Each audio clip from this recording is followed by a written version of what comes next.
ভারতের মুসলিমরা ব্যাপকভাবে নির্যাতিত হচ্ছে। উগ্র হিন্দুরা সুযোগ পেলেই মুসলিমদের উপর ঝাঁপিয়ে পড়ছে। কারণে অকারণে মুসলিমদের উপর নির্যাতন করছে তারা।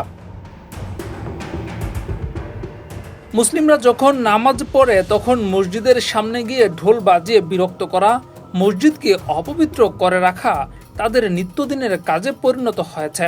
তবে এবার যা করল তা যেন সবকিছু ছাড়িয়ে গেল। মুসল্লিরা নামাজ পড়ছিলেন, হঠাৎ নামাজের ভেতরেই চিৎকার, সাপ চলে এসেছে মসজিদে। ভয়ে মানুষ ছুটোছুটি শুরু করেছে। মসজিদে সাপ এসেছে কোথায় থেকে সেটাই জানার চেষ্টা করছে তারা। তখনই সামনে এলো ভয়ানক এক সত্য। এলাকার উগ্র হিন্দুরা সাপ ধরে মসজিদের ভেতর ছেড়ে দিয়েছে, আর সেই সাপের কারণেই মানুষের নামাজ ব্যাঘাত। সাপ তখন মসজিদের ভেতরে ছুটোছুটিতে ব্যস্ত, মানুষ ভীত।